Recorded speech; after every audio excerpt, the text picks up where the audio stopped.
The victim is Lucas Jimenez. He suffered from extensive physical injury and internal bleeding.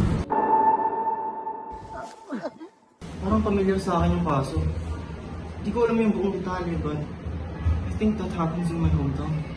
Kailangan natin kumuha ng mga documents, mga importanteng documents, para mabalik natin yung mga original file.